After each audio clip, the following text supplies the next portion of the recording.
Hey everyone, welcome back to Little Pathshala. So today I will going to share chapter first and class 9th की ये book है behave and movements. Okay, and आज हम पढ़ेंगे movements को. And movements का हम first chapter आज पढ़ने वाले हैं, द लॉस्ट चाइल्ड. वैसे ये इसमें हमारे काफ़ी सारे चैप्टर हैं, मीन्स टू से 10 चैप्टर दिए गए हैं, बट आज हम स्टार्ट कर रहे हैं. मीन्स टू से आज हमारा फर्स्ट डे है द लॉस्ट चाइल्ड, और हम लॉस्ट चाइल्ड की आज पूरी समरी को समझने वाले हैं कि इस समरी में क्या कहा गया है और क्या लेखक कहना चाहता है और किसके ऊपर आज ये समरी है. तो चलो आप ध्यान से समझना इस वीडियो को, ध्यान से इस वीडियो को देखना एंड एवरी वर्ड्स को जो मैं समझाने वाली हूँ उसको ध्यान से समझना. जैसे द लॉस्ट चाइल्ड क्या है? लॉस्ट चाइल्ड यानी खोया बच्चा. कौन खोया बच्चा? एक बच्चा है जिसकी ये कहानी है लॉस्ट चाइल्ड, जो अपने पेरेंट्स के साथ जाता है और कहीं मेले में गुम हो जाता है. तो आज हम इसकी पूरी समरी को समझेंगे. ओके, तो आप तैयार हैं? चलिए हम वन बाय वन लाइन को पढ़ते हैं और उसका मीनिंग समझते हैं. तो द लॉस्ट चाइल्ड.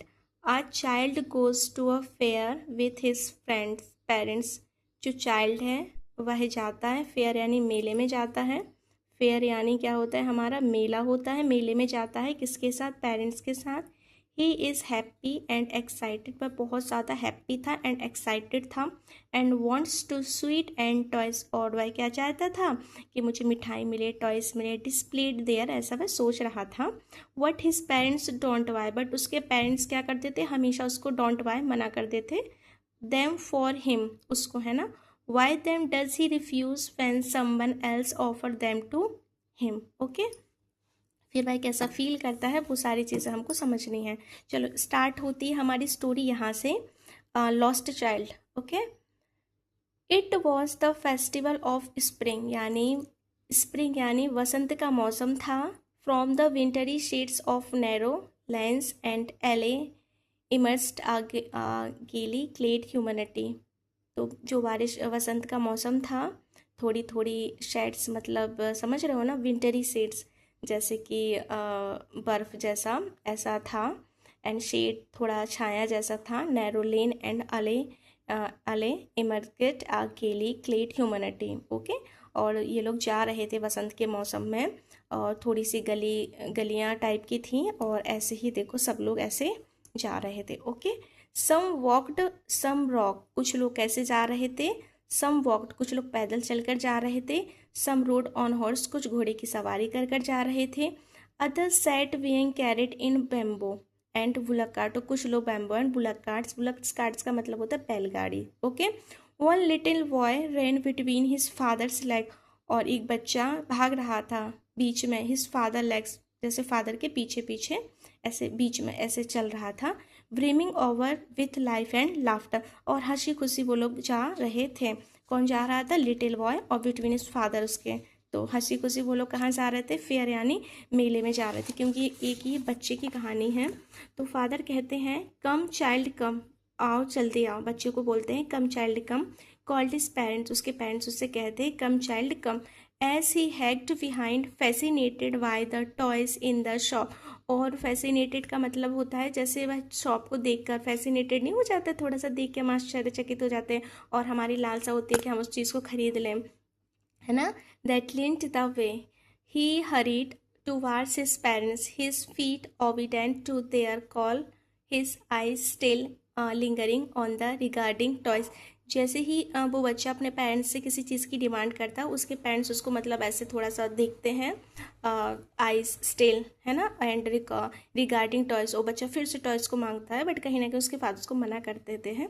ऐसे come to where they had stopped to wait for him, he could not suppress the desire of his heart. और वह बस नहीं कभी बोल पाता है, कभी नहीं बोल पाता है, जैसे उसकी इच्छा उसके दिल में ही रह जाती है. even though he well known the old cold stare of refusal in their eyes. और उसको मतलब आंखों में देख कर ही उसको मना कर देते हैं. I want that toy. और वह चाहते थे, he pleaded, वो जो लिटिल चाइल्ड है ना, वह चाहता था I want that toy, कि मुझको टॉय मिले. His father looked at him red eyed. उसके फादर उसको ऐसे गुस्से भरी लाल आंखों से देखते हैं, red eyed. And his familiar turned way and his mother, और उसकी जो माता है वो मेल्टेड बाई फ्री स्पिरिट, बहुत अच्छी महिला है। स्पिरिट, स्पिरिट यानी आत्मा बोल सकते हैं, मेल्टेड यानी दयालु स्वभाव की। Of the day was tender and giving him her finger to hold, और वह उसको देखती है और अपनी फिंगर को बताती हैं कि आओ मेरा हाथ पकड़ो और चलो, right. Said look child what is before you, अब बिना कुछ बोले कहती हैं चलो। It was a flowering mustard field, हाँ बहुत प्यारे प्यारे, मस्टर्ड यानी सूरजमुखी का फूल होता है, और फील्ड्स यानी खेती, जैसे खेत नहीं होता है बहुत सारे फूल्स होते हैं, तो वैसा था। पेल लाइक मेल्टिंग गोल्ड, जैसे गोल्ड चमक रहा है। As it swift across miles and miles of heaven land, और ऐसे ही वह दूर दूर तक चलते जा रहे थे, right. A group of dragonflies were bustling about on their cutie purple wings, interrupting the flight of a lone wake we are on butterfly in search of sweetness from the flower. The child followed them in the air with his gaze till one of them would still his wings and rest. और जैसे बहुत चलने के बाद थोड़ा सा rest करने लग जाते हैं उसी तरीके से। And he would try to catch it what it would go it would go flapping up into the air when he had almost caught it in his hands.